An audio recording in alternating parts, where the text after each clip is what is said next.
Hello and good afternoon, everybody, and welcome to the Evolve Forum, celebrating veteran-owned businesses and others that support the veteran community. And this is an event that's hosted by IWSCC, National Supply Council, representing disabled and veteran-owned businesses. Today, we have somewhere in the region of 140 registrants, of whom fully 100 or more are either veteran-owned businesses, veterans that work for businesses, or are veteran supporting organizations. So this is a great showing from the community, and we're super excited to share this with you today. We've got some great speakers today. We've got some great partners. I just wanted to call out number one, our official partner for today's event is the University of Ottawa Professional Development Institute. That is their adult ed sort of arm of the university, and they've got some amazing programs there. We're also joined by Valerie from Maple Communications, who's doing our ASL today, and she's a rock star, as well as a disabled-owned certified supplier. Lastly, ShowStream Technology is doing the platform here behind the scenes, and everything that works well is to them. Everything that doesn't work well is also to them. So here we go. My first job here is to introduce our opening for the event. That is going to be done by Alex Yeglich. Alex is Canada's procurement ombud. He's a seasoned lawyer with expertise in procurement, contracting, and dispute resolution. He's also had some high-level roles inside the federal government, both in the Public-Private Partnerships Canada as well as the Canadian Commercial Corporation. Alex has a law degree from Carleton and a JD from Loyola University Chicago.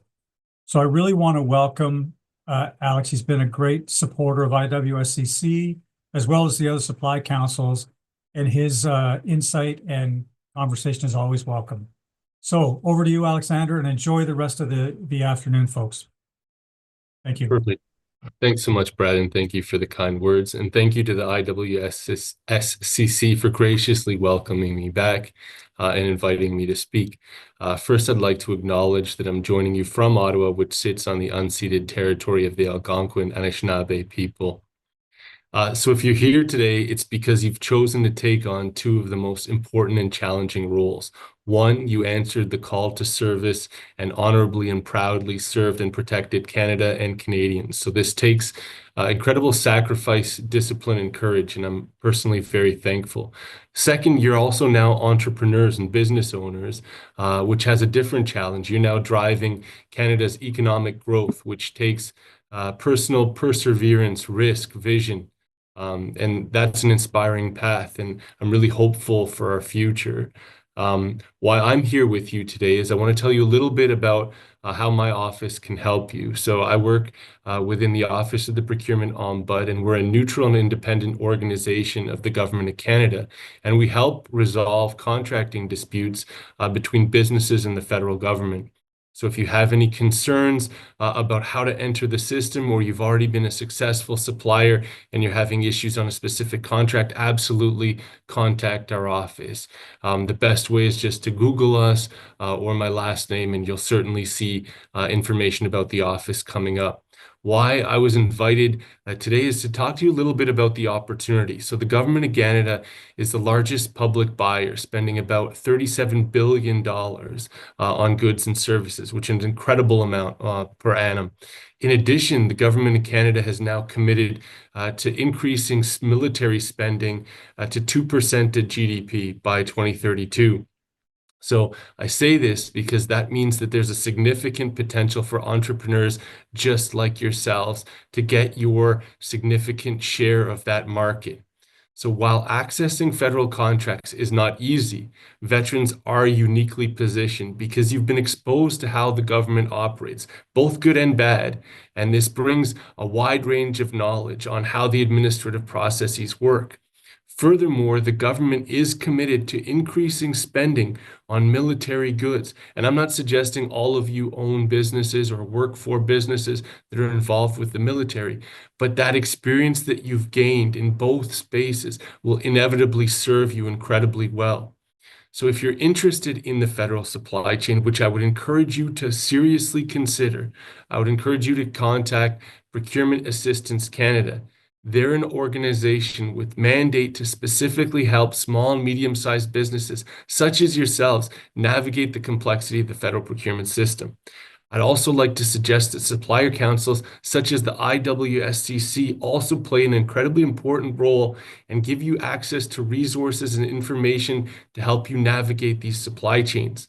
So in conclusion, I just wanted to say, take the opportunity of today's session, connect with other veteran-owned businesses, take the opportunity to listen and learn from successful entrepreneurs.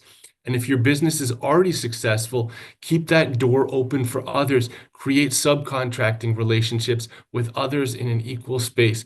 So thank you so much for the opportunity to welcome you and include me in this important event. So thank you.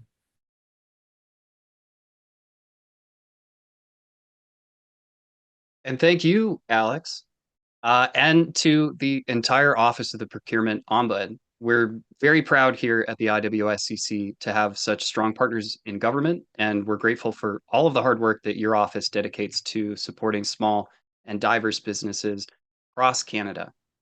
Hello, everyone, and a personal thank you for joining us today at the second annual Evolve Forum.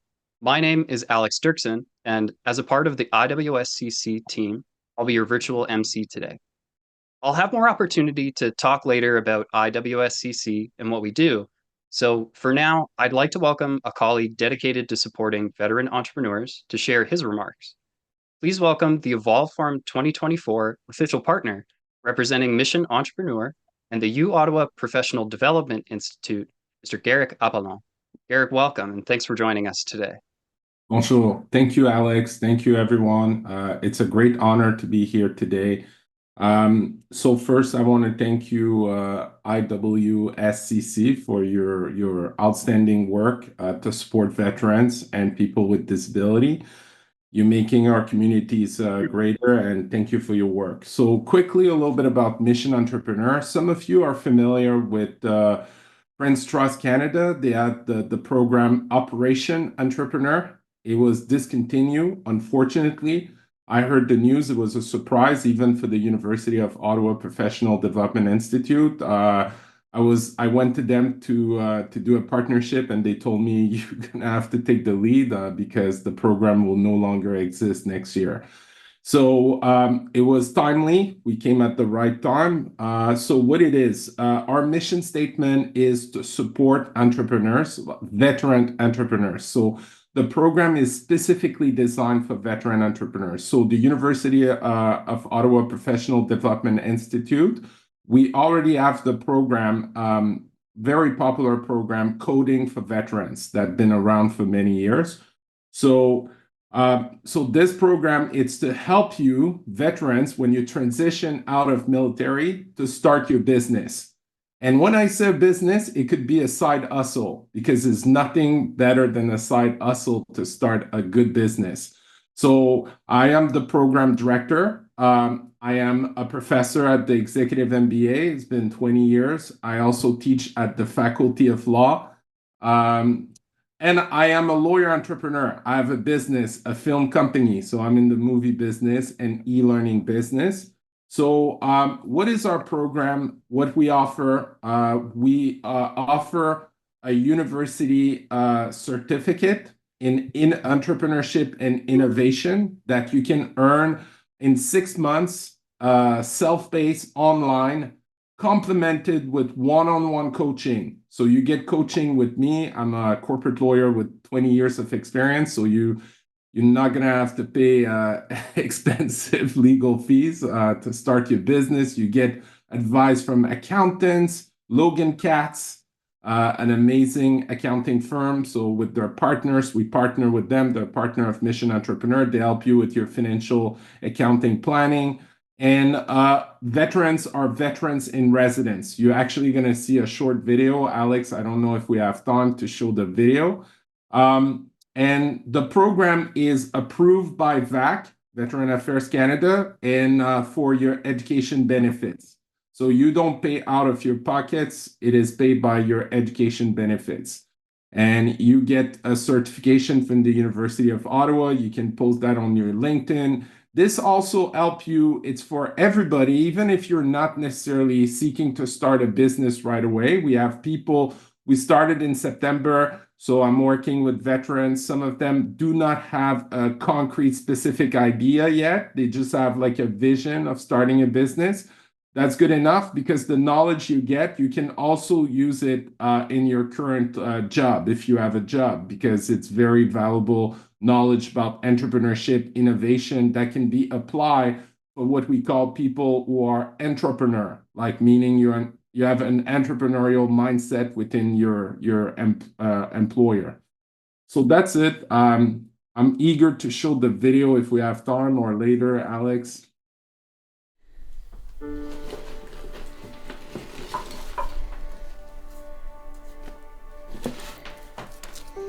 So I'm trying to find some good stuff out of this bag.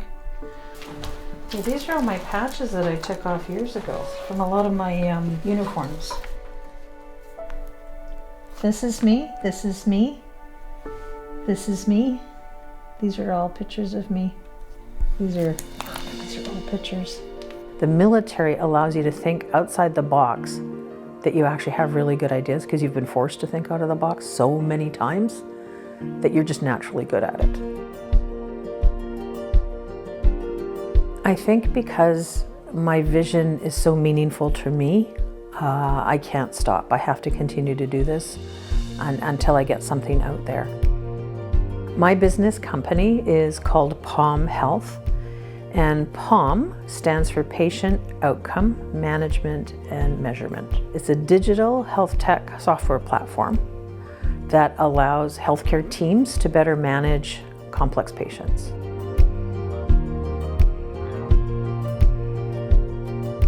And what it does is it finds the gaps in healthcare. So it builds confidence in the healthcare team, and then it also provides better care for the patient and builds their confidence in what we're delivering to them. It manages a really inefficient process that's going on in healthcare right now. The idea for my business came when I was the clinical lead managing the care for complex patients. We're bringing back injured soldiers from Afghanistan. These are very complex injuries. There's always gaps in healthcare, so that really made me question the process of how we do collaborative healthcare. So actually some of the struggles I had in the military trying to manage change, I don't have now as an entrepreneur, because I can go ahead and be as expansive and as visionary as I want to. I'm honored to be involved as a veteran in residence. With the work that I've been doing over the last number of years, I actually have learned a lot. I have insights, I have ideas, I have advice and guidance to share. Doing it alone is not fun. It gets very lonely. So being a part of this group gives you a group of friends and colleagues. And even if you're not in the same industry, it doesn't matter. You're all struggling, you all feel insecure, and it's good to have that support around you. I like helping people. I like being able to give back. I have some knowledge to share, so it's wonderful to be involved.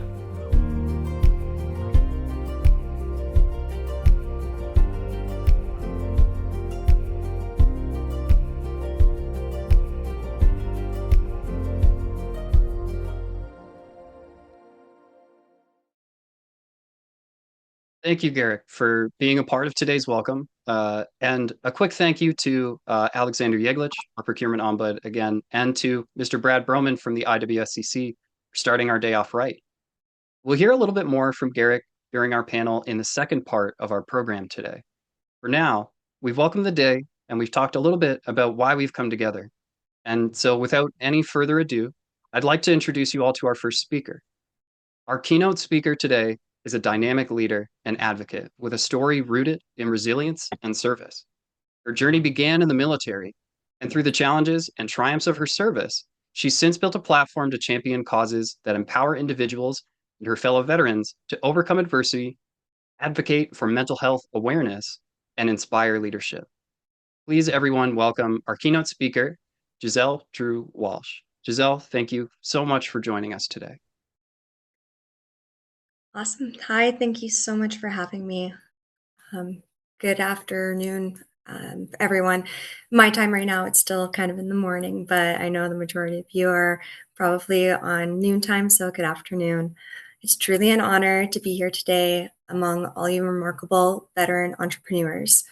I want to extend my heartfelt thanks to the organizers for inviting me to speak with all of you, and for all of you for being here today. As a veteran, which is a term that I am still trying to get used to, I understand the unique journey we embark on when we transition from military service to the world of business.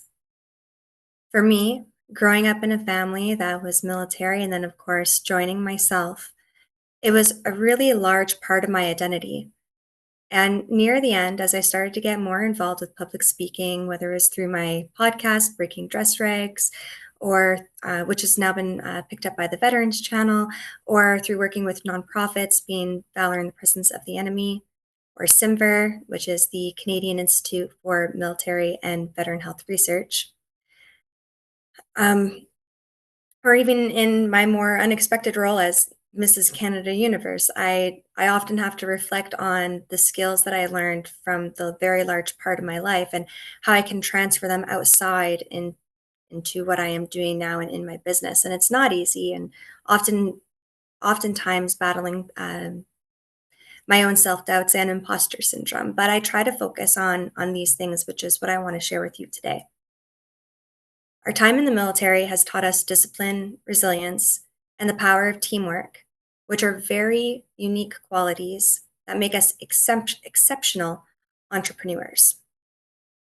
Today, I want to explore how we can leverage our experiences to thrive in business and support one another on this journey, and how we can utilize these resources that are available and potentially build on others that are still developing. I'll begin by sharing a short personal story, which was during my time in the military, I faced numerous challenges that tested my strength and determination. I mean, whether it was my CQCB, so the close quarter combat course, where I was not only the shortest, but also tiniest person, having to pass that, even though I literally brought myself to the breaking point, having broken my nose and getting through it, not letting it break my spirit.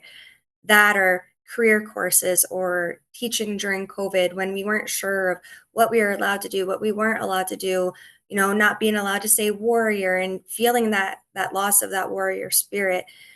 It's difficult, especially when you're trying to train the troops to embody that themselves.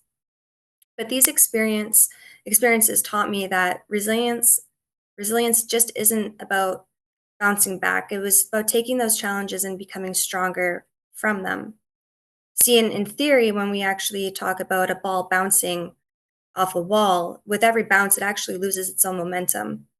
So when I think of resiliency, I prefer to think of it as a lighthouse. It's standing tall and strong, and it takes the waves as it crashes against it. And though it might take a little bit of wear and tear, it still, in the end, is standing stoically. In entrepreneurship, resilience is our greatest ally. We face setbacks and the never-ending changing landscape of the business world. As much as we try to prepare, as the saying goes, the ground dictates. But just like in the military, it's about being able to persevere and find solutions, and that's what sets us apart.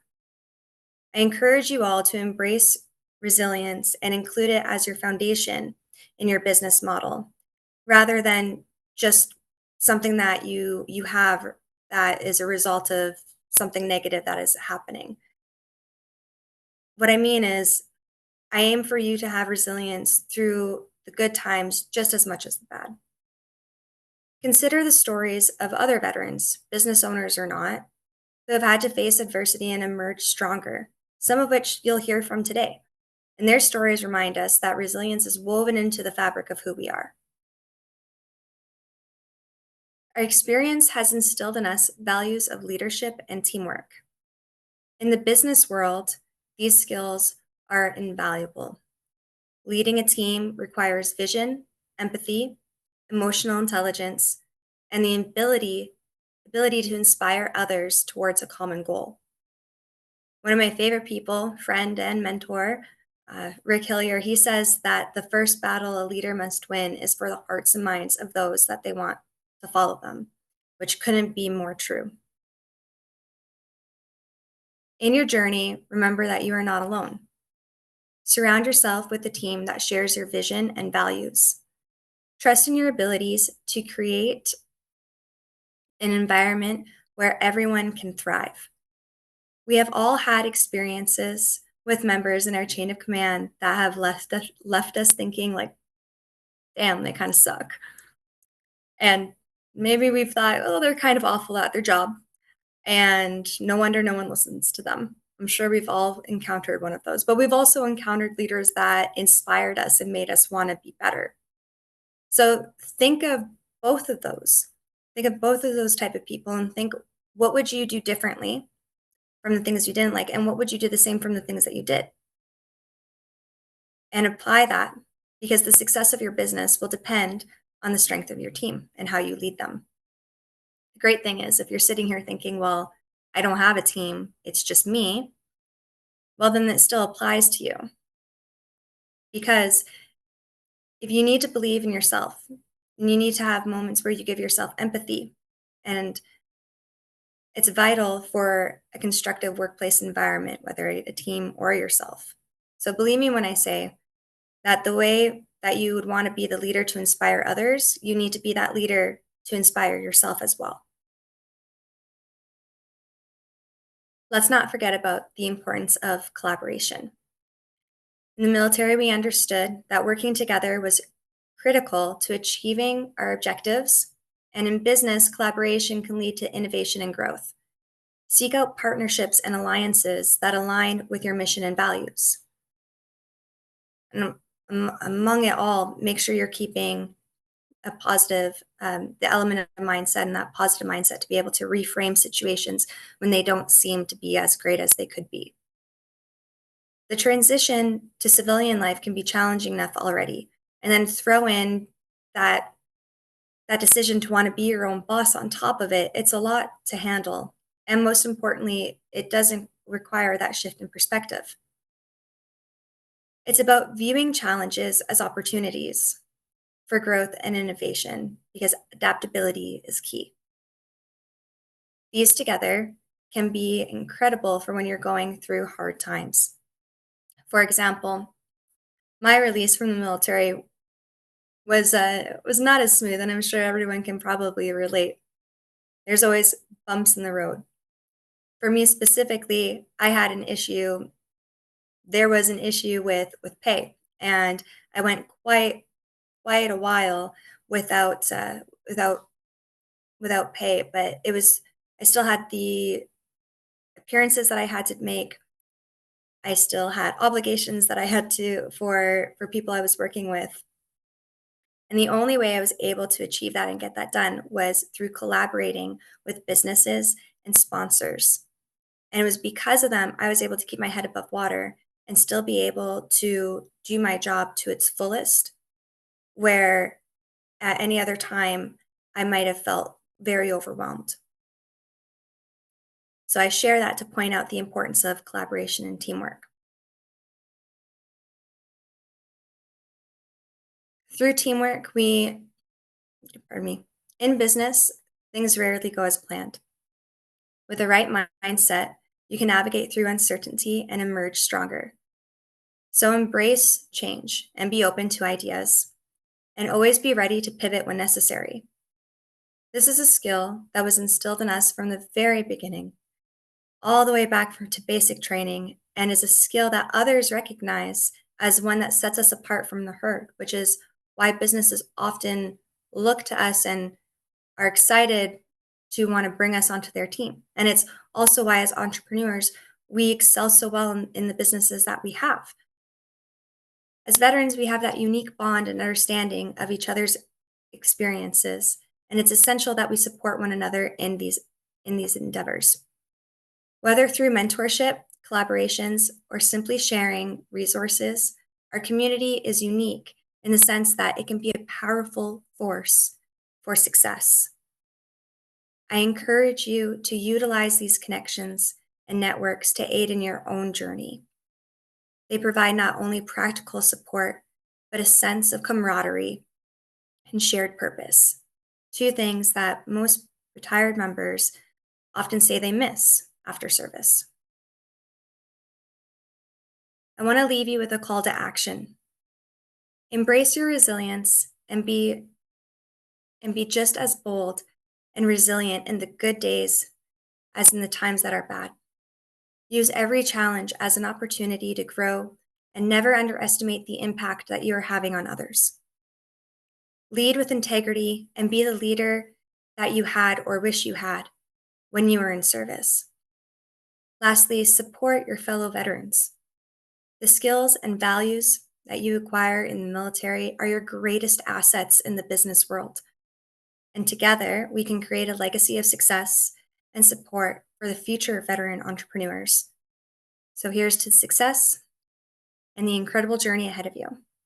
Thank you so much for your time, and I can't wait to hear the rest of the speakers today. And thank you, Giselle, for your time today. The next section of our program today is what we like to call our community speakers, but what we really mean is more veteran entrepreneurs. Giselle brought up a lot of words that we hear often at the IWSCC, and I'm sure so many of you hear regularly as well. Terms like resilience, dedication, perseverance, collaboration, and teamwork are all things that embody the traits that make veterans and military service members into fantastic business owners in their second careers. But while those traits do define all veterans and contribute to their success, we know that each business made by a veteran or by a service member, whether it's a side hustle, a full-time gig, or a long-term commitment, their path is unique. And so we're very pleased to have the opportunity to share a few more stories with you today. We're joined by two more business owners, and I'm pleased to introduce you to the first. His career, his experience, and his business are deeply rooted in a passion to represent, promote, and serve his communities. Through his own hurdles and successes, he builds a name not only for himself, but for his fellow service members with an idea that would one day grow into his business, Corporal for Life Apparel.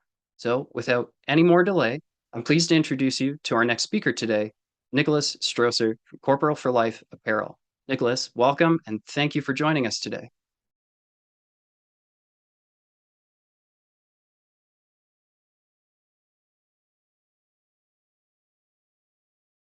Hello. Thank you for having me. Thank you, Giselle, for what you just said. A lot of that I'm probably gonna repeat my experience with Corporate for Life. But for those who don't know what Corporate for Life is, we are a Canadian veteran-owned patriotic apparel brand. I came up with that in 2015. Just a little bit about myself. I joined the Essex and Kent Scottish Regiment in 2001. I did the courses. I did the exercises. I did a tour in 2006 to Kandahar. I was part of the National Support Element Security Platoon, or the DNS platoon at the time. I came back in 2007. I completed my PLQ, so I was technically not a corporal for life. I ended as a corporal. In 2008, I component transferred to the Air Force as a firefighter, something I always wanted to do, be a firefighter. So 2011, I transferred back to Windsor with the Essex and Kent Scottish. Finished my career in 2014 while I was a firefighter here in Windsor. That's something, the resiliency thing Giselle talked about. It took me 4 tries to get on with Windsor Fire and Rescue. I just wouldn't quit. I knew that I would try until my body told me I couldn't do anymore or something else happened. I aged out. I've been a firefighter for 10 years now. And like I said, I started Corporate for Life in 2015, kind of as a way to show my pride in service. At the time, there was really nothing that I knew of that I could wear or that I wanted to wear.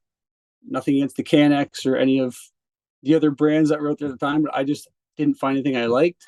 So what I did is I drew a logo, came up with a name. Corporate for Life was something I knew very well from my time in the military. What I did was I had 3 or 4 designs that I had printed up. I would go to the armories on parade nights. I happened to know people who were part of the mess committees. I used all the resources I could at the time, and I was pre-selling T-shirts, and it actually started out very, very well. I thought I had that lightning in a bottle $1 million idea. That quickly got popped, but it did well for the first couple of months until I realized that now I need a website. Now I need social media pages, none of which I knew how to do. I just figured it out. I Googled things. Again, like Giselle said, the military taught me so many skills in business. I just knew I had to figure it out. I called people that had run businesses. I emailed veteran businesses in the States. And I don't know if anybody's heard of Grunt Style, but at the time they were a $100 million company. And I got the opportunity to speak with the CEO at the time, the founder of the company. And he kind of, just like a good army talking to, he made me realize that it was on me to make this business work. At the time, again, I didn't even know I had a business. It was just something I was doing to make some extra cash while I wasn't being a firefighter. I didn't know I had a brand until somebody bought a shirt with a Corporate for Life logo on it. And that's when I knew, okay, I have a brand here. And I didn't know what a brand was, how one worked, but I was figuring it out on my own, contacting people who had brands, who had been in the game. So for those of you out there that own businesses or are looking to open a business, contact the people. There's free resources out there. Google, social media, myself, Giselle. I'm sure there's many veterans out there that would love to talk to other veterans about businesses and help. When I say help, don't ask, step by step how you did things, but I'm more than happy to talk to anybody if they're serious about starting a business or how to start a business. I'm still learning after 9 years. I like to say I don't know what I'm doing. I do know what I'm doing, but I'm still figuring it out. For those of you who don't know, I had stores at one point. Taking risk is something I've always liked doing. I don't take crazy risks, but I take calculated risks. I knew that if I didn't open a store, I would regret it later in life. Opening the store was the scariest thing I ever did because I didn't have the money to staff it, stock it. I'd never hired a person before. I'd never set up a store. Guess what I did? I figured it out. I had anybody and everybody who would give me a hand, help me design the store. It went well for a year until COVID kind of kicked us out. We had 2 stores running at one time. Something I would like to tell every veteran entrepreneur out there: don't start a business if your head's not right.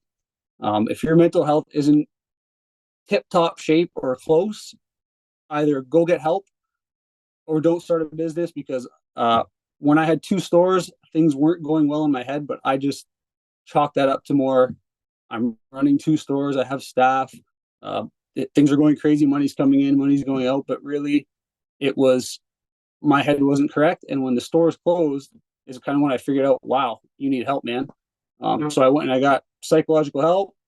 I started doing the work on my own, podcast, books, fitness, anything I could do to fix myself. And I'd say now I'm not even close to the human being I was back when C4L started. I've actually grown with the business, and the business has grown with me. The better I get, seems the better the business gets. Something I've learned about running a business by myself, I can't say by myself, I have 2 employees right now, but in the military, we know about force multipliers and making the enemy think we have more than we actually have. Well, I've been doing that since day one. I like to think people think C4L is a huge company. We are not. We are a one-man operation with 2 helpers. The goal is to be Canada's premier patriotic brand one day, if we already aren't. That's something I like to say, whether or not it's true. I think we are. So again, for those out there that are either in business or starting business, have your head right. Use all the resources you have. There's so many of them out there. There's free. I love talking to other business owners. Again, like Giselle mentioned, collaboration. I collaborate with, currently I have a coffee with Pro Patriot Coffee Company. I have Canna Connect, Mad Hatter Industries. I sponsored 2 professional fighters, a race car driver, all veterans, all military owned. Unified MMA, which is Canada's biggest MMA promotion. I've collaborated with them. We're in the works, hopefully, to be their apparel partner. So again, for those out there, whatever your business is, take chances. Like, don't take crazy chances that you may not come out alive, but if you think there's a chance at something happening, take those chances, take those leaps. I reach out to businesses all the time. If I see something cool that I want to collaborate with, I have no issue, no matter how big or small they are, to reach out and say, hey, do you want to do something? Something for life. Again, something about collaborating. I do collaborate with competitors of mine in the apparel industry, but I don't know if you've heard the term, just because my candle's burning bright doesn't mean yours can't burn just as bright, or something along those lines. Like, my candle's not going to put your candle out, and vice versa. If we're both doing cool things in the same space, why don't we do cool things together, raise money for veterans? We're currently doing it right now. So for those out there that do own businesses, I'm always down for collaborating on good causes. I'd say be bold in your business. If you're not onto social media, get on there. If people don't know who you are, they don't know what you do, they're not going to buy your product or use your service. The only reason Corporate for Life is who we are today is because I love posting on social media. I don't think there's too much posting, but there's definitely too little posting. You got to keep in people's faces. They don't know who you are. If I don't post for a week, well, who knows what's going to happen? I'll never find out, because all I'm going to do is post until C4L becomes what I want it to, which I think is the biggest brand in Canada. Anyway, I hope I've fulfilled my obligations here. I'm glad I got to speak on this. I love telling my story. I hope someone out there got something from it. And like I said, if you're in business or you're looking to get into business, contact another veteran business owner. We're pretty well ready to talk to anybody and help out when we can. Again, I love collaborating. I love talking to other business owners, other veterans. Yeah, that's what I got for you guys today. Thank you for your time. Thanks for listening. I hope I helped somebody out there. Thank you. Thank you, Nicholas, for joining us. You've absolutely fulfilled your obligations and then some. If going above and beyond isn't a quality that we associate with service members, I don't know what is. Definitely some things that I think are worth highlighting in Nicholas's story and in so many other stories like his is the attention to service of your community. Going from a service member to a firefighter to a apparel company for some from the outside might seem like a an interesting journey, but I think the clear through line of an interest in representing pride and your community is the tangible through line through Nicholas's entire story so far, and we can't wait to see how it continues to grow into the future. On the subject of a dedication to community, an interest in collaborating and sharing knowledge, leads me into welcoming our next speaker. Our next and final speaker for this part of our program is a dynamic, energetic, and extremely passionate veteran whose business was born from the desire not only to use the skills learned in the military, but to share them with others, focusing on teaching all Canadians the skills required to save a life. His vision became FAST, Fast Rescue, growing from a simple Toronto-based first aid trainer to providing education and resources across the country. He's an entrepreneur, a community member of the IWSCC, a Treble Victor, and so many other groups as such an active figure in the veteran community, and recently celebrating 25 years in business. Please welcome Dean Turner from Fast Rescue. Dean, thanks so much for joining us today. Hi, Alex. Thank you so much for that very wonderful introduction. And Garrett, as I heard about the Mission Entrepreneur, fantastic. I mean, I wish there was something like that was there when I was getting out. And Giselle and Nick, fantastic jobs as well. So thank you. So I want to thank Evolve and ISCC for putting this forum together and giving me the opportunity to share my story. I've been a member of ISWCC for probably about 3 or 4 years now, and their efforts have been wonderful in helping to promote our business to national organizations that I never would have otherwise had that opportunity to showcase our services and products. So my name is Dean Turner, and I'm the president and founder of Fast Rescue. It's what is Fast Rescue? It's occupational health and safety company. Mission's very simple: making safety a way of life, and it reflects the company's commitment to prepare Canadians to foster a culture of prevention and preparedness for emergencies. Now, I'm sure that you're aware of some of the basic things that we do when we try to empower individuals with life-saving skills, like first aid, for instance, in the workplace. Just by doing a first aid class, injuries can be reduced by up to 45%. And we want to make sure that all the workplaces are equipped with the tools to respond properly to any emergency, to prevent any of these injuries from escalating. Now, occupational health and safety, again, which is our business, it's not just about compliance, but it's in instilling confidence and resilience.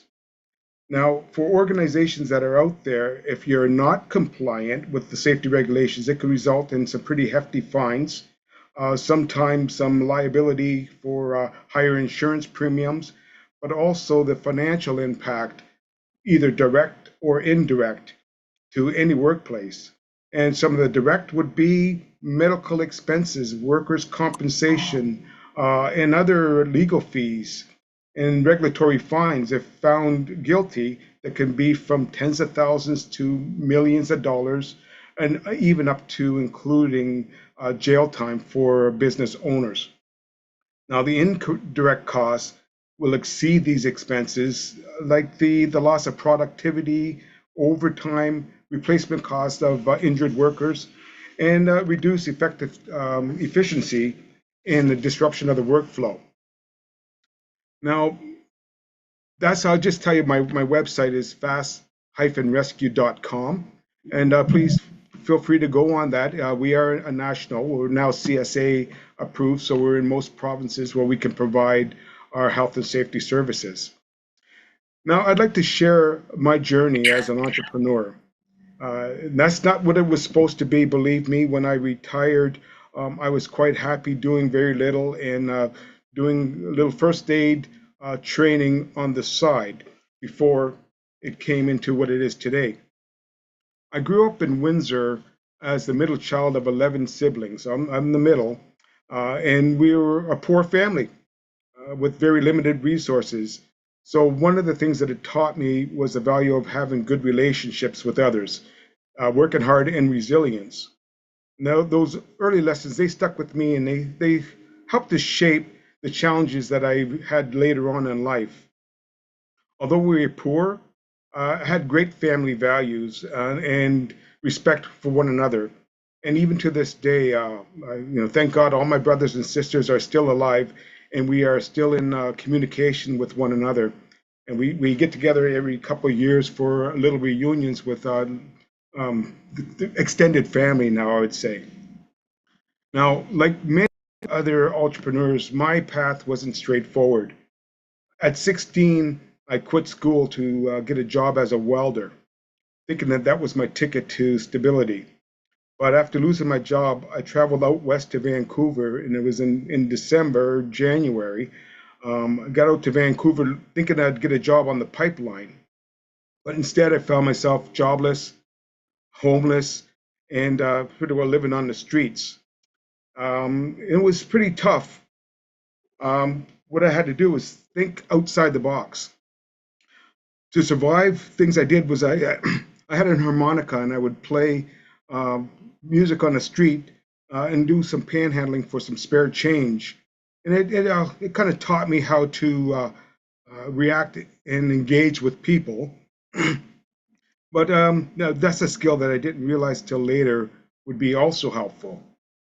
But my life took the major change when I joined the military. I joined it up while I was out in Vancouver, and I ended up spending 22 years of service. Once I got in, and over a number of years, I did night courses and finally finished my grade 12 while I was in Manitoba. And so once I earned my high school diploma, then I went to university while I was still in the military, doing night classes in New Brunswick, doing health sciences, and developed other critical skills that while I was in the military, and organizational skills as well. But one of the most impactful roles that I did was while I was in Germany. I was one that was responsible for creating the combat first aid training course, and that experience really planted a seed to what would later become the company that I have now called Fast Rescue. Just basically what was my passion at the time was helping people and showing them how to save lives. So I was medically released in '98 from the military. So being released, not prepared mentally or physically for the changes of civilian life. But I did know one thing, that I would just want to continue to help. So I became a volunteer with the Canadian Red Cross and with the IAPA at the time as for safety. When I could, I ended up going back to school and doing some occupational health and safety courses in Ryerson. Now, believe me, the start of this journey was not glamorous. I was working from my home. What Garrett called it as a part-time gig. And that's really what it was. My wife had a job. She was the breadwinner, and I was just doing it part-time for a little bit of a spare change. But I learned that one of the most important lessons for any entrepreneur is that everything doesn't have to be perfect when you get started. And too many people wait for that perfect time, that perfect idea, and the perfect conditions. But the truth is that you build it as you go. So starting small, that allowed me to focus on the customers that I had and redefine what we could offer. Now, Fast grew, and so did the challenges. I was responsible for all aspects of this business, like the marketing, the sales, the teaching, supplying the equipment, along with the accounts payable and receivables, which is all this was totally out of my league. But scaling the business wasn't easy. But I was fortunate to have my wife, and she joined me in the company once we started going. But that's a story that I would have to share at another time. If you can just imagine working with your spouse day in and day out, um, especially when I knew everything, but reality was that's not the truth. So, as Alex mentioned last week, we did celebrate our 25th year in business. And like I said, with Shamala, who's my wife, she brought some structure, some leadership, and fresh ideas that were really vital to our growth. So together, we expanded our services to conduct this training to full-time suites of occupational health and safety solutions, so not just training. Then I learned another critical lesson is that you can't do it alone. Now, I know that Nick kind of mentioned it himself about surrounding yourself with people that can complement your strengths and they can challenge your blind spots or weaknesses. So, a lesson to that is build on your own strengths and then hire out for any of your weaknesses. Entrepreneurship also taught me the importance of adaptability. And the business world, like life, is unpredictable and there's changes. Customers' needs will evolve in unexpected events, like the pandemic that we were all part of it, where we really had to do a pivot and being open to the changes and challenges during that time.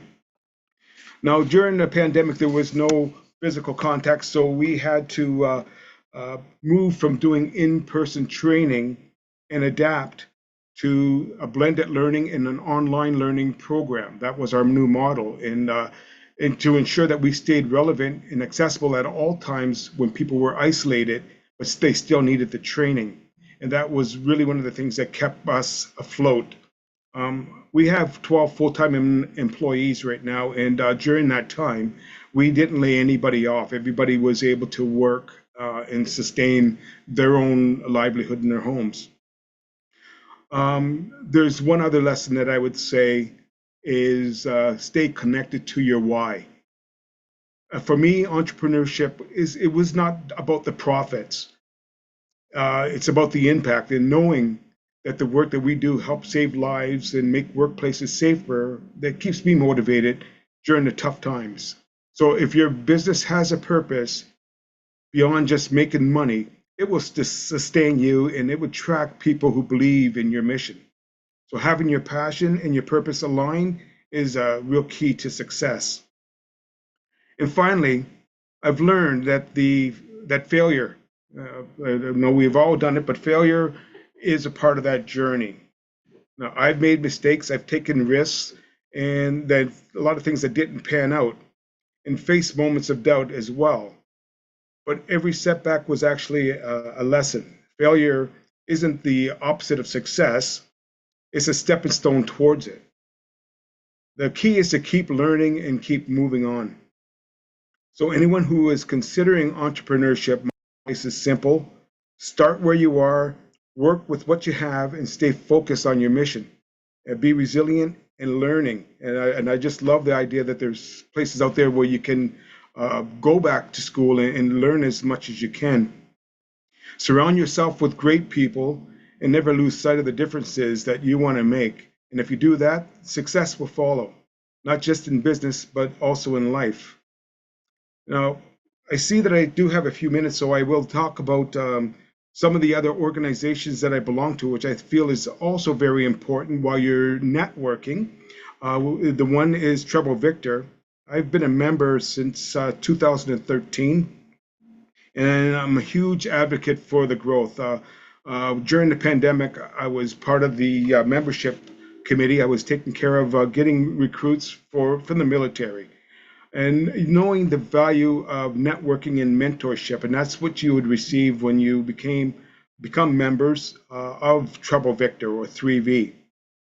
You'll find that anytime you're giving, it's very rewarding.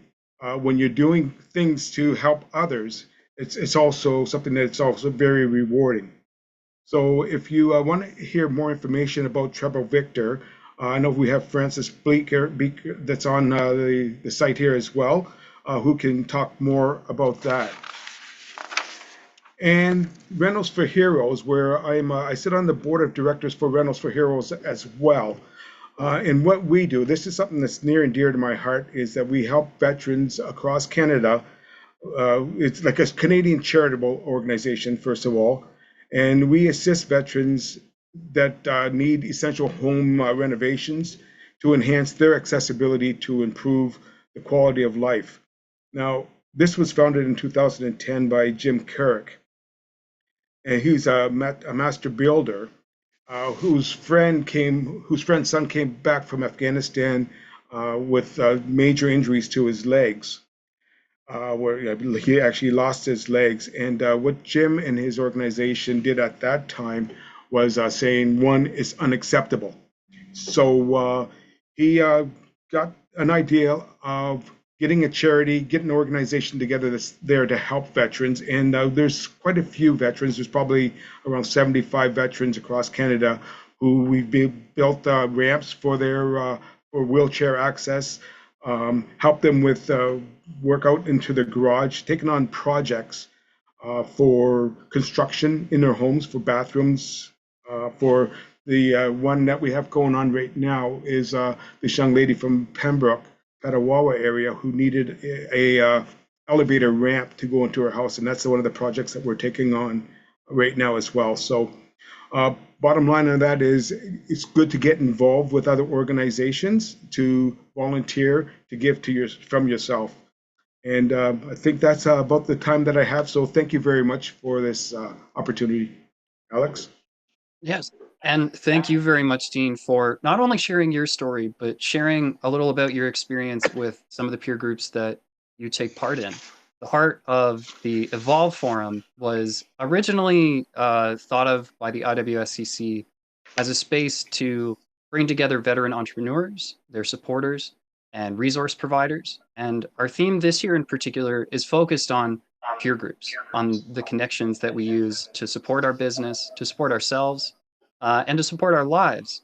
We've talked both about business strategy and the value of collaboration and connections, as much as some of our speakers have discussed the importance of good mental health and good support.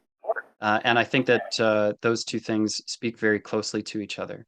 So the remainder of our program today is a gathering of representatives from some of those organizations and programs that are available to veterans who want to start a business, veterans who want to grow their business, and veterans in their second careers who want to expand their network and connect with others. I'm proud to represent the IWSCC today as one of those groups and as your moderator for today's discussion, but I'm even prouder to welcome our guests today. There are more groups and individuals working in support of veterans than we could possibly include today, which is a good kind of problem to have. But I'm very happy to be joined by three incredible colleagues who share our mission to support veteran-owned businesses. First, I'd like to welcome back Mr. Garrick Apollon from Mission Entrepreneur, here to represent the program and how it sets veterans up with the skills to start their own businesses. Also joining us today to represent Treble Victor Group, which we've heard a little bit about already, who connects all veterans in their second careers, not just business owners. We're pleased to welcome Francis Bleeker. And finally, as a participant in the Mission Entrepreneur Program and a member of Treble Victor, here to share his experience and perspective from the entrepreneur's side, I'm pleased to welcome veteran and serial entrepreneur Caleb Walker. So thank you, gentlemen, so much for joining us today and being a part of our discussion. For folks in the audience, before we get started with our discussion, I just wanted to let everyone know that we will have a little time for questions at the end of this panel. So if you do have a question that comes to mind, please add it into the chat, and we'll do our best to get through as many questions as we can before the end of our program.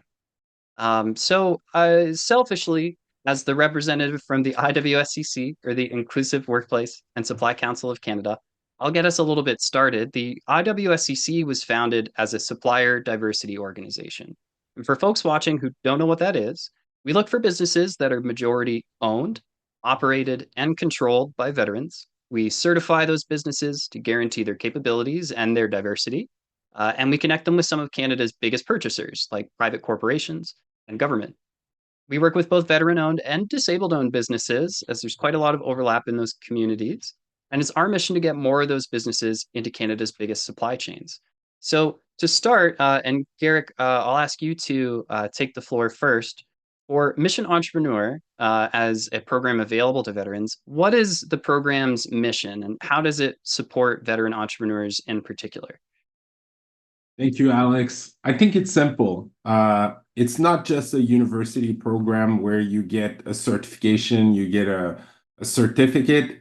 We're building a community. So when you're an entrepreneur, you cannot be alone. You have to reach out to other entrepreneurs. So for me, as also I have a successful business, I failed with my first business. So Dean mentioned it, like, you cannot be afraid to fail. It's part of your path to learn and become successful. I had other entrepreneurs who helped me to become successful. So I want to pay it forward. So I believe in life, there's three kind of people. There's the takers, they take, matchers, they only do something if they can get something in return. And they're the givers who give their time. Nicholas, when he was talking, and I know Caleb, Giselle, all Dean, all veterans, they're very generous people. If another veteran reach out to them, they're going to spend time, help them, and tell them about how they started their business. And that's the kind of spirit we want to build. Myself, I'm not a veteran, but I'm a proud Canadian. I'm very grateful for your service. And it's very simple. I also want you to help you to make money, a lot of money, be successful, have financial independence. But it's beyond money. It's to find a new purpose, to run a purpose-driven business, So that's what is Mission Entrepreneur. And also, it's Dean mentioned it, relationship building. That is key. We actually have a module in Mission Entrepreneur about social intelligence, how to be more emotionally intelligent, culturally intelligent for your relationship building, because that is key. And I say that all the time, your network is your net worth. So for example, when the University of Ottawa Professional Development Institute reached out to me, said, can you build a program for veterans? I'm like, I'm not a veteran, but I've been a professor 20 years. Some of my brightest students who are still my friend were veterans. Cheryl, you saw the video I made about Cheryl, Veda, and Martin. So I reach out to them. I say, guys, you need to help me because we need to help veterans to succeed in business. And they were excited about that mission. It's Mission Entrepreneur. And I recruited Caleb, who's very successful, who frankly, that's what's funny. Some people, they don't even need the certification program, but they're the one who's going to join, because that's another thing. When you want to succeed as an entrepreneur, you like a challenge and you have a growth mindset. And that's what we want to build. So we're very excited to be here and part of your community. And we're there to serve you, to help you to succeed with your dreams. Excellent. Garrick, you've set us off to an incredible start. We've already heard a little bit about Treble Victor Group, and I know from our correspondent in the audience, there's been a few questions about it as well. So Francis, I'll pass the proverbial microphone to you next. Could you tell us a little bit about, for the folks in the audience who might not know about Treble Victor or might have heard about it, but not necessarily understand what it is? What is Treble Victor's mission, and how does Treble Victor support veteran entrepreneurs or veterans in their second career? Well, thank you very much for having me. Excuse me. So my name is Francis Bleeker, and I'm the national president of the Trouble Victor Group. And Victor, as some of you will know, is actually the letter V in the military world. So Trouble Victor is 3 times V. It stands for Veni, Vidi, Vici, Latin for I saw, I came, I conquered. So it's either 3V or Treble Victor, but it means the same thing. It's conquering the business world. So in short, Treble Victor is a veterans business network. And its purpose is to enable military personnel or ex-military personnel to achieve their full potential in post-service careers through our common values, teamwork, mentorship, and the network's connectivity. The vision of Trouble Victor Group is to be the broadest, formal, non-partisan, business-oriented network in Canada. The strength of Trouble Victor Group, 3V, is our ability to execute our mission and deliver our vision based on the strong and steady support that our members provide each other. Networking is critical to start a career in the civilian workforce, to advance one's career, and it doesn't stop once you've landed a job in the civilian world. You have to continue to network to advance your career. Trouble Victor's story started in 2007 when Trouble Victor was founded by the late Mark Warden and Don Ludlow. So in short, we are a networking organization. So it's open to veterans, regular and reserve.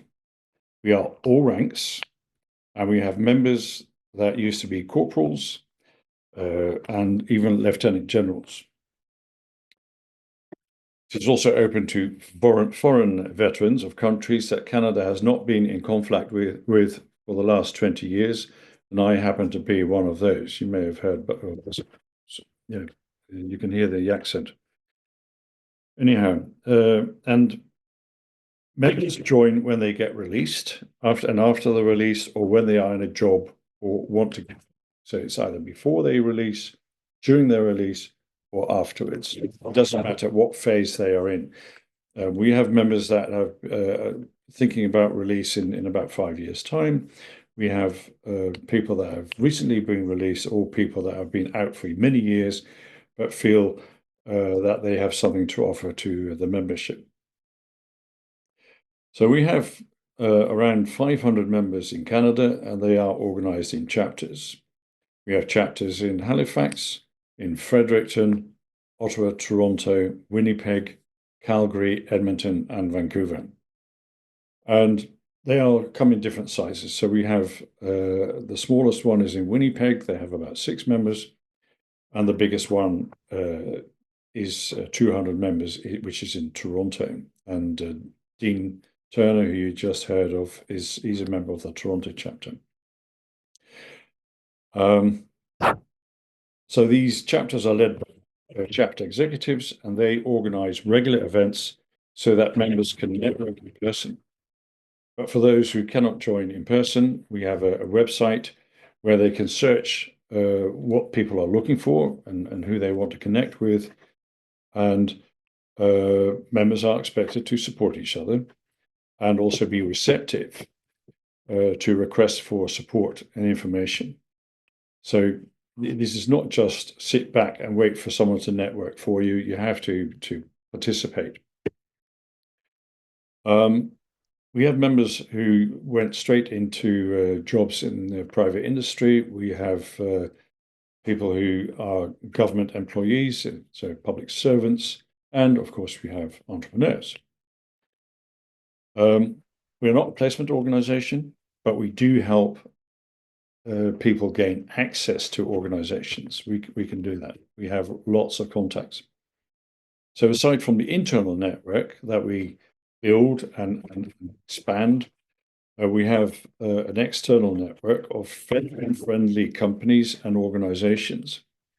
The companies that value the veterans and the attributes that they bring to the table. So strong work ethic, discipline, the ability to work under pressure, leadership skills and responsibility, communication skills, loyalty, dedication, commitment, integrity, honesty, and accountability. All those things that make a veteran a very worthwhile employee or entrepreneur or public servant. We have been involved as an organisation with the Veteran Friendly Business Initiative in Ontario, and we hope that will expand across the country.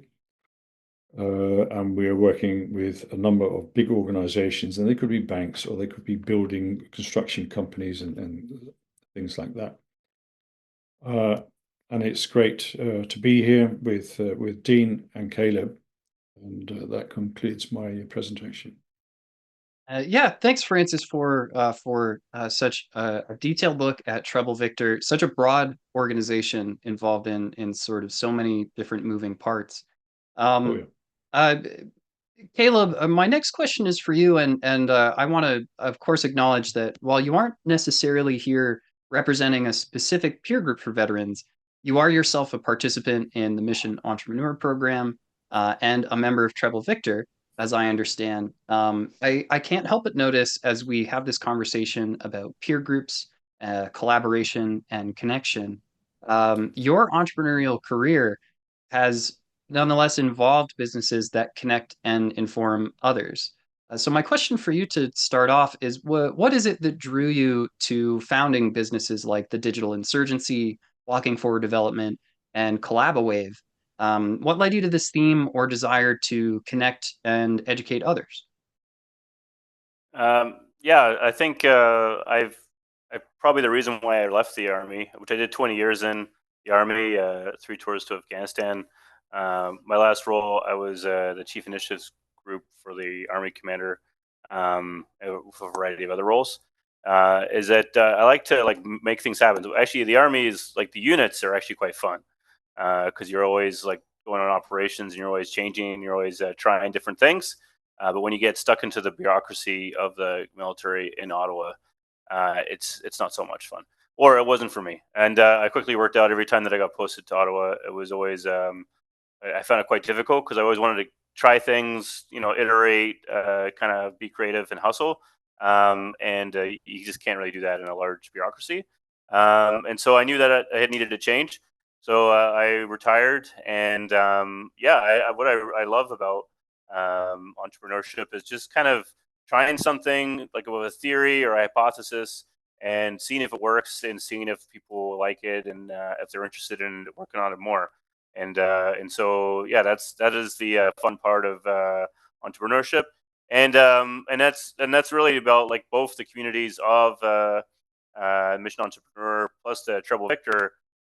It's great just like meeting other people that are like-minded, like just where they have the shared community and shared background of being in the military together, which is usually a great way to just trust someone relatively fast right off the top. But then it is a different personality. Like there's certain people that really enjoy certain structures. There's certain people that enjoy certain types of jobs or certain roles. And you have some people who are a bit different, I think, for entrepreneurship because they're willing to. There's not as much of a safety net. It's like kind of like as we've heard today with a couple of issues or mistakes or failures. Like that is entrepreneurship, which I find fun. It kind of takes me back to being a task force commander in Kabul in 2016-17. I found out it was a hoot.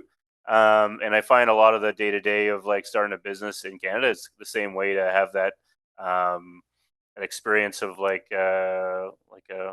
of trying new things and maybe failing and having that excitement in day to day life, which I just wasn't getting in a bureaucracy in the CAF. Not to pick on bureaucracies too much, but yes, that's what I'd like to work on, Alex. Yeah, absolutely. And you speak to the entrepreneurial spirit that idea in your head that you just want to try out. You see a need, you identify a gap that you want to fill and that you want to approach. So for me personally, congratulations on your success so far, and I hope that you continue to experience it. And honestly, you already spoke to my next question, and sort of the next thing I wanted to talk about, which is that when IWSCC, we're a peer group available for veteran-owned businesses. But as a peer group, to your point, Caleb, not every group might feel right for everyone. And as groups, we specialize and we dedicate our resources to particular avenues. Treble Victor is very dedicated to connecting others and providing that network. Mission Entrepreneurs provides skills, and IWSCC provides connections with large organizations that might be a little bit difficult to get your foot in the door with otherwise. So a quick question that I have for Garrick and for Francis, in a sort of best way to start fashion, how is your community accessed? What can members expect to receive or accomplish? What are the actual steps that I would need to take to become a member of Treble Victor or to sign up for the Mission Entrepreneur Program? And we started with Garrick last time, so Francis, I'll ask you to start this time, please. Well, as a networking organization, we expect people to know people already in the organization. But if you don't, we'll still accept veterans who don't have that connection. But you do need a sponsor. So either you talk to someone who's already part of Treble Victor and they'll make the introductions, and then you can basically just register on the website and mention who is sponsoring you. But because active involvement is part of what we do, people will speak to you and as part of the onboarding process and make sure that you are a suitable candidate. I've come across people who will just sit back and wait for something to happen. That doesn't work in a networking organization. You have to be an active participant and be willing to give and also receive. If you do not have a sponsor, you can still get in touch with our organization, and we have a membership director like Dean used to be, and someone will talk to the candidate and see how suitable they are and what they can do for them. So it's not just pay your dues and that's it. We expect active participation and regular attendance, because otherwise, how can you network? You cannot network on your own. Yeah, it's certainly a logical conclusion. A community group needs community members to participate. And I think that speaks to where Treble Victor supports veterans perhaps the most is as they're building their network and they're looking for new opportunities to connect with others. It seems like a fantastic organization to tap into when you're ready to really expand your network. Eric, for Mission Entrepreneur, and for the folks in the audience who have heard about the program and might be considering getting started, how would one get started signing up with Mission Entrepreneur? And are there, say, similar requirements or needs that ought to be met in order to take part in the program? Thank you, Alex. So first, there is no specific requirement. So I was talking to veterans. They're like, some of our veterans, like Caleb, has 2 master's degrees. Some of them have MBA. And we have people who have high school education, went straight to military, the service. And because it's inclusive, it's for everyone. And there's a science to entrepreneurship. So we teach the core of entrepreneurship. So there's 7 courses, 7 modules. The first one is the fundamentals of entrepreneurship. Then, of course, you're going to have business law because you need to know about the business law environment. So I love that course, obviously. Accounting, finance principles. We have a course now on artificial intelligence. Social intelligence, I talk a little bit about it. And also we have a course on how to become a community leader, because like Dean was saying, and everybody, Giselle, and all the veterans we heard today, it's about having a purpose and serving. So you serve your country, now you're transitioning, you're going to continue to serve, but serve your community. So there's a lot of academic rigor. So obviously we're a university. So knowledge is power. You need to have the right tools, the right knowledge. And when I say that, I say this with humility because my first business, I failed. I've been a professor at university, Telfer School of Management for 20 years, law school. I have a lot of education, so you will think, wow, I knew everything. I can succeed as an entrepreneur. Absolutely not. This is a different game. Like Giselle was saying, it's going to be one of your greatest challenge. It's not going to be easy. Like Caleb was saying, you do it because it's fun, it's challenging. It's you don't know if you're going to succeed. You hope you live with your dream to become very successful. We all remember the iconic photo of Jeff Bezos in his garage when he started Amazon. So that's basically entrepreneurship. You don't know where you're going to go. This is what it's exciting about your journey. So our program, this is what we offer. Like basically like to explain to you like the basic knowledge that you need to succeed, and it's action driven because you work with business coaches who are going to help you to craft your business plan, your marketing plan, and we use the template from BDC. It's an excellent template. It takes a lot of time to do your business plan. It's not fun always, but it's like your map to success. And it's a iterative process because it's always going to evolve. Today we talk about that name of the conference. So it's always going to evolve and change. So that's it. That's what you can expect. And hopefully we'll share the link and people are going to sign up. You apply and we're waiting to have you. So we're building a big community. Yeah, of course. We will, of course, be sharing that information with everyone in our audience before the end of our program today. Caleb, we've talked a little bit so far about identifying gaps and that being the heart of why you founded your businesses. I'm curious, in your opinion and your experience as a veteran entrepreneur, is there a resource gap for veterans or service members who want to start their businesses that you've experienced or that you feel needs more attention, including maybe by organizations like ours?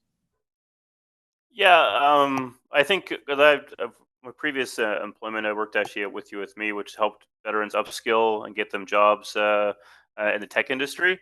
And I used to work across the American, Australian, New Zealand, and UK markets. So it kind of feel how the different veteran communities in different countries support their veterans. I mean, the Canadian veteran community is kind of interesting because a lot of the other countries, particularly like the Americans, for example, Marine, you do like 3 or 4 years, and once a Marine, always a Marine. And so there's actually quite a lot of young veterans and so they're actually quite vocal. They have a lot of really big communities where they support each other. Where I find that culturally, Canadians are a bit more hierarchical for some reason. Like, everyone has to do 25 years, everyone has to do 20 years or something. And it's like, oh, and so so first of all, like culturally, I think everybody should just be more supportive. It doesn't matter if you did 1 year or 10 years, 20 years, really, in the military, you should be more open to like, oh, you served, cool. Like, let's talk. Because it's a bit different in other countries. But definitely something that Canada needs to do is we're not actually a recognized diverse group for the government. That's for hiring. That's why it was so hard to get people hired with You With Me from veterans, because it's just there's no reason for an organization to hire a veteran. There's no metrics that the government tracks or cares about, and so that's a lot different. And so there's just definitely not that same interest as well as working with veteran. Like I've actually had more traction in the American market with CollabWave, even the American military. Like I'm going to be able to sell into the American military within 3 months in large contracts with the United States Army than like God knows how long it's going to be with the Canadian government. So yeah, so culturally, we got to probably fix the relation, like how we treat each other in the veteran community, because a lot of the most entrepreneur people I've found, that like to hustle, because I don't know if it's because they're young still, or they have the interest, or because that's what their job was in the military. But it's like corporals, master corporals, sergeants are like absolutely killers in the entrepreneur world. Where I find a lot of people that are leaving later in their careers, colonels, they don't really want to do that. They want to just maybe do independent contracting. They want to be advisors on boards. They want to kind of do the same thing that they were doing in the military. So definitely, let's open up the gates and be supportive of everybody. Let's hopefully have the government recognize veterans as an important community that needs to be tracked and enabled in society, like they do in the United States or a lot of other countries. And then also make it easier for veteran companies to be purchased even in government across the country. How am I able to get contracts with like the United States Army at 3 times faster than? And I'm not even American. I'm a Canadian. Than a Canadian company. So it's like, how do you open up the ability to speed those things up? Those would be the 3 things I think that the community needs to focus on and get going faster. Yeah, thank you. It's an incredible amount of insight. And I hope it means that the IWSCC and groups like Treble Victor are on the right track when we aim to engage with government to offer guidance. And based on your feedback, even today, maybe an area where we can dedicate a little bit more resources to. As a supplier diversity organization, the primary mechanism the IWSCC uses is certification of businesses to essentially guarantee their status to say, officially, yes, we know for sure this business is majority owned, operated, and controlled by a member of the community that you, a buyer, wants to work with. So we hope to continue to inspire our corporate members, many large private companies, governments at the municipal, all the way up to the federal level, to consider including more veterans in their procurement and ideally recognize them as a diverse and an underrepresented group of entrepreneurs that faces its own set of challenges. For the IWSCC, another area, sort of a gap that I'd love to highlight in the sense of an area of interest for us, and also something that we hear a lot of feedback about, is the opportunity for mentorship. I think we know about a lot of, to be more specific, we see a number of courses, skills building classes, diplomas, and workshops dedicated to skilling up, earning more hard skills. And those are extremely valuable to setting an entrepreneur off on the right path. So what we hope to inspire in the future is more access to something like a personal mentorship for those soft skills, those life skills. Nick Strosser spoke to that a little earlier, those things that you sort of wish that you knew when you started your business. Is there a way for us to sort of connect those folks with new and hopeful entrepreneurs to help share that knowledge and inspire others? Francis or Garrick, I wonder if you have anything to add when it comes to maybe gaps you've noticed, or resources or initiatives you hope to start in the future to expand the ways that we support veteran entrepreneurs. Well, you mentioned a couple of things that that do hit home here. So mentorship is part of what we do as an organization. And like I said earlier, we expect members to support each other, and that could be on an ongoing basis. We are not, we don't provide career advice. So if you have no idea what you want to do, you need to do your homework first, and then you can come to Treble Victor and find someone who's gone through the same process, and they will help you. So, and be a mentor for you. You talked about procurement. I understand that more and more, apart from, say, set-asides for Indigenous people, there is going to be set-asides for veteran-owned companies, whether that's for defense procurement or otherwise government procurement. I think that would be a great thing. Treble Victor, as an organization, is talking to big companies. That could be banks, it could also be construction companies, but we're also talking to the Canadian Armed Forces Transition Group. We're talking to Veterans Affairs Canada to make sure that they know that we are around and ready to help any veterans who want to transition. I'll leave it at that for now. Yeah, so it sounds like to your point, and I think that's another sentiment we've heard a lot about, that entrepreneurship comes with challenge and requires a vision, a key idea to craft into what will become your business. Eric, it sounds like Mission Entrepreneur is the type of program where if you're someone in the audience today who is beginning your idea or has something in the cooker, that side gig that you want to take a little bit further, there are programs like Mission Entrepreneur to take advantage of to help you build up those hard skills and access your earliest connections and collaborations to start down the right path and turn that vision into something a little bit realer. Yes, exactly. Just maybe to go back on the challenge, I think like you need to be resourceful. Caleb said his contract with the U.S. Army. He wish he had the same contract here in Canada. Same thing for me. My first client was in the United States, not in Canada. So that's what it is to be entrepreneur. You need to seek opportunities and at the same time, there's some advocacy to do, and that's why your amazing organization, IWSCC, the work you do to help veterans to get into doing business with the government, that's very important because it's extremely complex to navigate the bureaucracy.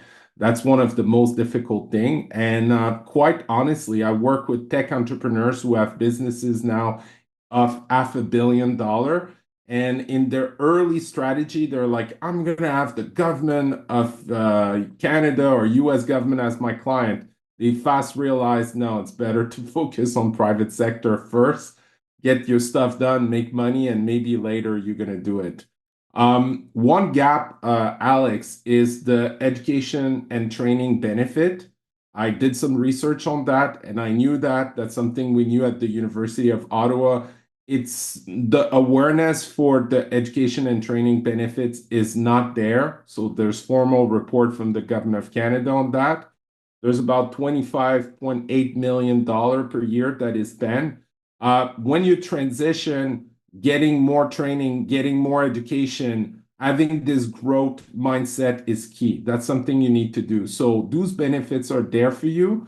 Take advantage of those benefits. And I think that's important. That's something we need to raise awareness on. And that's part of the benefits. And that's also why when I spoke with Prince Trust Canada, it costs a lot of money to run their program for Operation Entrepreneur. And one of the reasons why we know we're going to be there long term is that we're very thankful to the support of VAC, Veterans Affairs Canada, through their education and training benefits program. And the fact that, it's funded through this, we need money to run the program, just like you need money to run a business. So the fact that those benefits are there, so we believe in that our group, our Mission Entrepreneur will be there in long term, and it's a sustainable program that will be there to help the veteran community. Yeah, so I forgot your question. I don't know if I answered your question, but that's what I wanted to share with people. So I don't know. Yeah, absolutely. Identifying another, I think that it's as important for groups like ours, and I hope speaks to the idea behind this forum, to connect to talk about these gaps, these resource gaps that we know are out there and that we are interested in filling. We just need to collaborate or to find the path forward. A little bit like an entrepreneur, we need to do our own research, make our own connections, and meet the challenge of supporting this group that we're also driven to offer support to. So before we still have time to take some questions from the audience. So a quick reminder to anyone in the audience, if you have questions for myself, for Garrick, for Caleb, or for Francis, please feel free to add those into the chat. We've already received a few, and we'll do our best to get through as many as we can.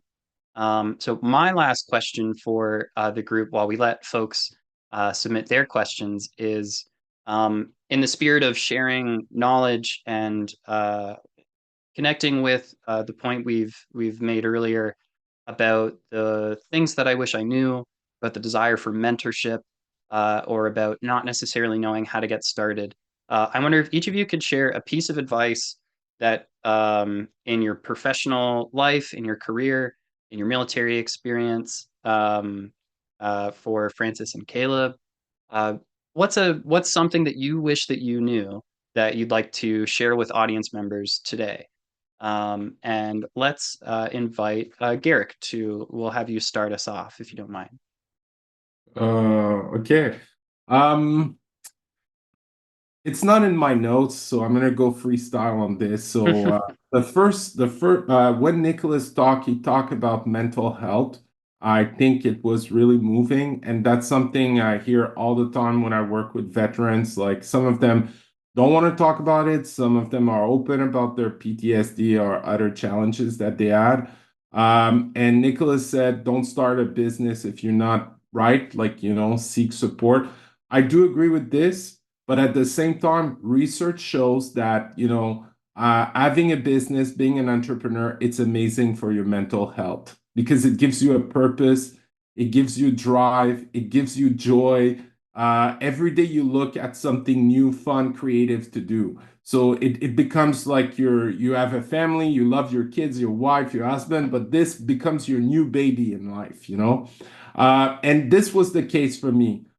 So it's funny because I'm teaching business at the Telfer School of Management, and I remember we had a video on emotional intelligence, and a lawyer had a huge burnout, and then after that decided to quit practicing law and becoming a farmer. And he said that was the best decision of my life. So I did the same thing. I had a huge burnout because lawyers, we have to put like 80, 100 hours a week, and I was teaching on top of that. Then after that, I'm like, what's my passion? It's movies, it's films. I don't know if I can make money with this, but I'm going it. I'm doing it, And now, the song like Eye of the Tiger, you change your passion into glory. I don't know, I'm not a good singer, but this is what happened. You can transition your passion into like something glorious, not for impress others, but for yourself that makes you happy, that help you with your mental health, your wellness, being better to yourself, self-compassion, self-love, but other people around you. So I don't know, it's deep, but I wanted to share that. I think it's relevant for everybody here today. Excellent. Yeah, thank you for sharing that, and coming from a very personal place as well. Francis, I'll challenge you to go next. Do you have a piece of advice or something that you wish that you knew early in your career that you'd like to share with our audience members today? Yes. So I came to Canada last week. It was 26 years ago. And before that, I'd been in the Dutch Army. I worked for Dutch government. I never anticipated ending up in business. I had no idea. The thing was that when I joined a Canadian defense company in 2003, after having done 2 other jobs, there was a boss who saw something in me. I had a couple of things that he liked, and all the rest, that was a risk that he would take with me. And I had to learn about manufacturing processes, about doing business, about doing marketing materials, brochures, export controls, you name it. And I had to learn all that. But that's a chance he took with me. I joined all sorts of groups and built a network. In the defense procurement world, people will know CADSI, the Canadian Association of Defense and Security Industries, and that's where I built a network. But also when in doing business, I built a network. And in 2015, I was at a trade show in Abu Dhabi in the United Arab Emirates, and I bumped into a former competitor of mine. And we had talked before. And he said, we could use someone like you. So I got hired by a company in the UAE. So my advice to people is build your network. Don't burn bridges, because it's a very small world. And treat everybody with respect, and you'll be fine. I came back from the UAE, and within no time I had another position, because I had a bit of a reputation that I built, and that you can spoil in a minute, by the way. And basically, of the 4 or 5 jobs that I've had, it's all through the network, your reputation. But it means you have to work on that. You don't buy a reputation, you have to build it. Yeah, that's basically my advice, actually. Oh, Can't hear Alex, you're on mute. And so I was just saying, so Francis, some advice from your personal experience that also contributes to the way that you build up your experience in the future. I think that's very key. And Caleb, as our resident up and coming entrepreneur, from your perspective, is there something that you wish you knew before you started your businesses, or that you'd like to share with future business owners who might be in the audience? Yeah, well, I guess it would be like kind of know yourself. And I mean, with me, you can actually do a free like personality test, or you could just do any other personality, like kind of like what really do you look for? What do you like to do? I mean, many times in my career, pretty much every time I got posted to Ottawa for a year, I'd get posted and be like, oh my God, this is the worst posting ever. And then I get posted back to unit. I'm like, okay, it's not so bad. But if like the problem, I guess, if you join the military right out of, you only know like a little bit about the world, which is mostly the military, but it's a huge world out there. So it's hard to know what makes sense for you and what you should be focused on and what you're passionate about. And so you kind of got to know a little bit about what makes you tick and what you're interested in. But then you're just going to have to go and explore, I guess, to find the opportunities. And know yourself, but then also sometimes it takes time. Like I actually, before I worked out exactly what CollabWave could do, which is like a voice to text tool for frontline users, where data and insights go right into the organization to help people go faster, which is used by a lot of different organizations, military, police, and paramedics around the world. I had to kind of search around for a year. So with the digital insurgency, I looked around, I talked to everybody. I was trying to work out exactly what the niche is, and then once you find it, then you're like, okay, that's the problem. And so don't know that one, it might take you a while to work out what you should be doing with your after your transition. Which if you're looking for transition stories, Cupper Joe, I interview veterans. Like I have like 100 stories there. You can go read and see other people's transitions. You should know yourself about what you should be spending time on. And you're going to have to spend a lot of time working out what kind of problems are out there and where you should be spending the time.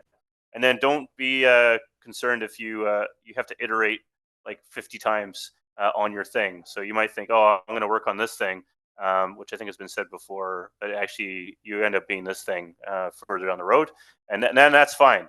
And people that have never done entrepreneurship before, or are just not that headspace, and maybe they've just had like one structured job their entire life, they're not probably going to be that supportive of you, or they're going to like question you, like, really, you don't really know, or because they don't really know, they're not going to help you out. But make sure you find people that are actually entrepreneurs that have had to stumble a few times and have failed, because they're like, okay, yeah, so you're just trying to work product market fit. They understand where you are in your process of trying to find the answers, and they'll be a bit more supportive, knowing the fact that it's a journey instead of just like getting a job and now you're in that job and you're just looking for that next job. It's like, okay, yeah, you're trying to build your team, you're trying to find the funding, what's your burn rate, how's the runway looking, what's the IP, everything else that you have to work on. They understand because they've been through there, they've been in it, and it's only a very small part of the population. So just make sure you find those people when you're sharing your ideas and your vision and your perspective and what you're going through. Because a lot of the other people won't really understand what you're going through, and they're going to question you, and they're going to make you feel bad, make you think like you're an idiot, but you're not an idiot. It's just that you're probably talking to the wrong person, and so that's why it's important to be part of Turbo Victor and Mission Entrepreneur. Anyway, that's my feedback. That's good. Yeah, absolutely. Commit to your vision and surround yourself with people who support it, who give you feedback, and who definitely don't put up that stop sign in front of you. We have about 10 minutes for questions, and I have a couple, maybe a little more rapid fire questions we've received that feel like they're a little more for a specific person. So the first question I'd like to ask is for Derek about Mission Entrepreneur. So the question comes from Caroline Smoginski. So thank you very much, Caroline. apologies if I mispronounced your name, asks, Mission Entrepreneur, just to clarify, is the program covered by the education and training benefits as a formal program plan or a short course? It is covered as a short course. So it's fully covered as a short course. So you apply, you get, I think the entire program is $5,000 and you get your university certificate, your certificate from the Professional Development Institute. Hey, just one point, Alex. Francis said something very important. Your reputation is your greatest asset. That's something I didn't know when I started as an entrepreneur, meaning that you have to understand that you are your product. You are the product. Your reputation is like really your greatest asset. So that means you have to be authentic and you have to have integrity in what you do. So that's actually part of our program, the formal teaching of our program. So, and we actually teach about reputation risk management and reputation capital, how to build your reputation and so on. And part of the amazing feedback we got from VAC, they told us to increase the teaching on networking and building your reputation and building your network. What is the team today of Evolve? Absolutely. I think that speaks to our next question. And Francis, I know you've talked about this a little bit already, but Mark Emerson asks, thank you so much, Mark. What would you recommend to someone who wants to connect with folks in Treble Victor to access that community? Do you have any recommendations for sort of finding those people or getting started, getting your foot in the door with the Treble Victor community? So, assuming that Mr. Emerson what was his first name? Mike? Mr. Mark Emerson. Mark is a veteran, and he's not in one of he's not in the capture area of our chapters. And I've mentioned them. They're Halifax, Fredericton, and Montreal, Ottawa, Toronto, Winnipeg, Calgary, Edmonton, Vancouver. He can go online to troublevictor.org that I put in my in that little thing under my name, and sign up, and someone will connect with him, and most likely that would be the membership director, and they'll have a chat, and as a result, he will soon be signed up. If he's not within the catchment area of a chapter, that makes things a little more difficult because you'd have to connect with others through the website. But nothing stops him from, when he is in Toronto or when he is in Ottawa or one of the other chapters area, to join for one of the events that he will find on the website as well. And they could be educational events. They could be either a joint an event where people go for a sports event, or here in Ottawa we have what we call the Starbucks breakfasts, where people come at 7:30 in the morning for coffee and a chat. It's any kind you want. So do sign up, Mark. Excellent. And we have a couple questions that have a little overlap. And I will also highlight, we do have a message from sort of behind the scenes that Mr. Dean Turner is always happy to talk with folks about Treble Victor. So definitely check out Fast Rescue and Mr. Dean Turner. Find him on LinkedIn and send a message. I'm sure he'd be thrilled to talk more about the group with you as well. A couple questions that I think have enough overlap that we can sort of group them together to try to get through more questions, as we're a little short on time. A question open to all three of you. Are you aware of any other grants, funding opportunities like the education and training benefit, or free or open source resources, entrepreneurial programs that are available to someone who might not necessarily have a lot of capital to access these programs to just get started on their entrepreneurial journey? I think we mentioned it. The education and training benefits will cover your entire tuition for the program Mission Entrepreneur. And through Mission Entrepreneur, Francis said it, you need to do your homework. We're going to help you. But there's Futurepreneur, and BDC that have loans, business loans up to $200,000. There's some eligibility criteria. It's not easy to get that money, but we can help you to navigate to access those business loans. In terms of grants, I don't know. And one thing, Caleb will agree with me and all entrepreneurs and Dean, bootstrapping, often you need to use your own resources and start, and then you'll make money, and then you can access funding and capital. But we'll be able to point you out to access a business loan, but you need to have not just a business idea, but you need to have actually a concrete business plan or a business running to access that money. I'll call back to something Francis mentioned earlier, and for the IWSCC as well, is that organizations like ours often provide opportunities to sort of get to know the community, or sort of open house or similar opportunities, learning opportunities. The IWSCC hosts webinars on a regular basis that are open to the public and free to access on a range of skills that are both related to the advocacy and awareness side of our group, as well as the entrepreneurial and business ownership side. So there's always a wealth of resources and webinars out there being offered by groups for free. So that's definitely a recommendation from our community that I'd recommend looking into as well, if you're really at the beginning of the whole process and you just want to get started seeing what this might look like. The last question that I think we do have time for today before we head out is I think really speaks to the heart of the sentiment we've landed on here. Mr. Derek Monroe asks, he says, I've been working on my entrepreneurship journey for over a year. It's been anxiety inducing, and he's been considering going out on his own and leaving the relative security of a regular paycheck. Do you have any thoughts or advice on managing the mental block of committing to the mission and diving into entrepreneurship? Wow, that's a good question. It is a great question. Caleb is a risk taker. Like I'm a lawyer, so I like smart, like Nicholas was saying, calculated smart risk. But I will say go on incremental basis. Just don't. But sometimes it's good to take a leap of faith. But it's case by case, so I cannot answer. But I'll let Caleb. Caleb is. I want to hear what Caleb has to say. Do you have any thoughts on how to take the plunge?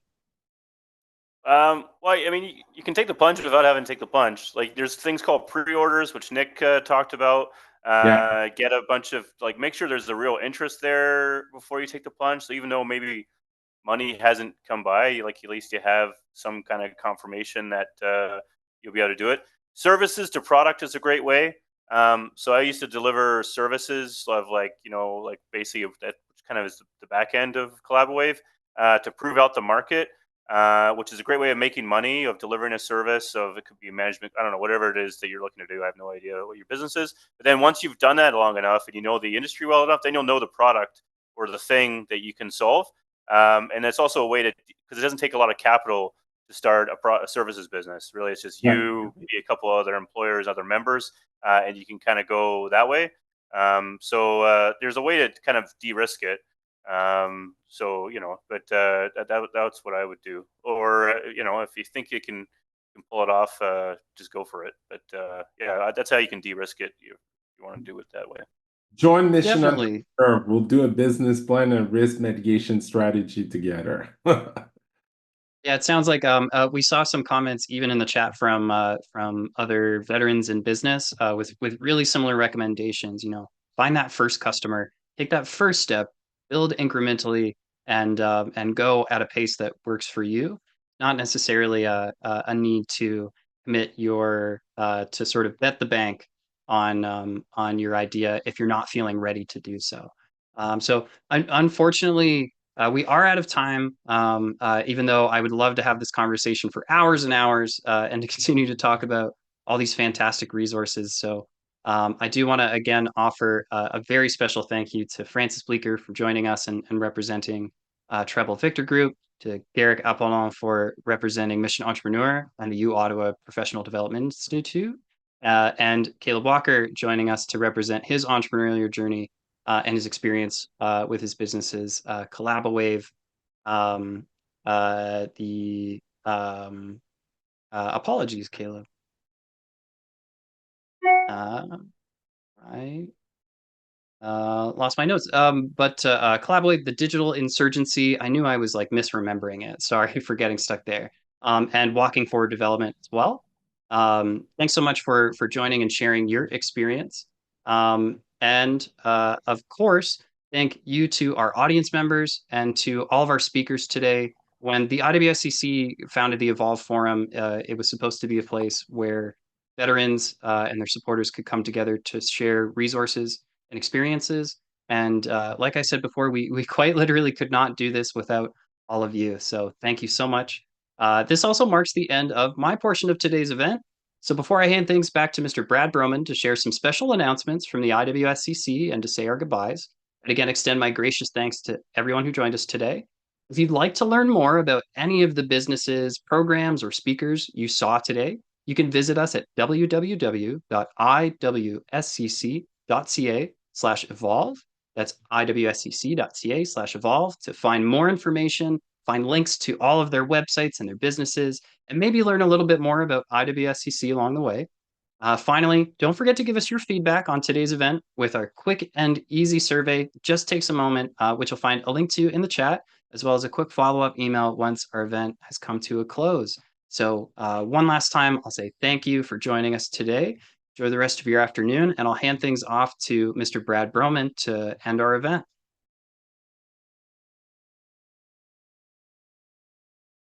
Thanks very much, Alex, and thanks to all of the speakers today. It's been a great event.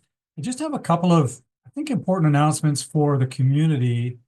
The first announcement I want to make is that we have set up a referral program in effort to attract and assist more veteran entrepreneurs. We have a referral program whereby if you are a certified member of IWSCC, we will, and you refer somebody to be certified and they do get certified, you'll receive your next year's membership fee. It'll be waived, so that's a $500 value. And as many referrals as you wish to make, it will go into the future to continue to reduce your fees. The second thing I wanted to mention is that we previously have had an administrative fee that's used to help offset the cost of doing the initial certification. As of today, you're the first people hearing this. We're going to waive that fee as well as a way to, again, try to reduce and remove barriers to participation in this important endeavor. And so we're going to continue to work on that as we go forward. But those are a couple of things that we're working on to help reduce barriers for our community. The second thing I wanted to announce is that IWSCC has been working in partnership with two other diverse suppliers, Adaptability Canada, a disabled-owned business, and Prompt2AI, another diverse-owned business, to develop a software solution for diverse supplier programs across the country. What we've done is we've developed an integrated database that's supported by a layer of artificial intelligence that creates a smart search that allows big buyers that are members of these various councils to very easily find relevant, capable, ready companies that have been certified to get access to more business. We think this is going to be a game changer in identifying and helping certified diverse suppliers get more wins. And in our business, that's what it's about. Yes, networking is great, sharing of ideas, collaborating, but at the end of the day, you also want to get business. And we're connecting some of the biggest companies in Canada with you as suppliers, and we want to make it easier for them to find you. So we'll get more word out to you in the next, we're just going into a pilot project with a couple of major companies. And the suppliers from IWSCC are the first to be invited, will be the first to be invited to create a profile in the system and begin to hopefully start getting business. So you'll hear more about that in the coming weeks. Lastly, I wanted to announce that this time next year, when we host Evolve again, we're going to have 3 awards, community awards, that we will be handing out through a nomination process to veteran organizations. There'll be 3 awards. One will be to a veteran certified supplier. One will be to a corporate member that supports the veteran community. And the third award will be to a community partner, similar to what we've talked about today. Some of these groups that support veterans in their journey, whether it's the Mission Entrepreneurship, Trouble Victor, and others that are behind the scenes helping to sell with her organization, helping veterans connect to important events. So that's going to be coming up for next year, so a year from now, but we'll invite you to participate in that nomination process and inject a little bit of energy into the whole thing. So as we say goodbye, I wanted to make sure I didn't miss anybody. Veterans Affairs Canada has been a great supporter of this event as well. And our corporate members who were in the audience, as well as our certified suppliers who joined us today, they're what they give us the heartbeat for this organization. And with this broader communication, broader community and collaboration that we've started today, I have no doubt that we're going to be able to serve a lot more organizations in the future. And I really look forward to continuing these conversations with all of you. So again, thank you to everybody who participated today, the speakers, the keynotes with Giselle, and all of the other people that were part of today. It's a team. And not last but not least, in fact, the team from IWSCC, Jen behind the scenes, Alex in front of the camera. Guys did a great job on a really fun event. So thank you again. And till next time, I look forward to meeting y'all. Bye now.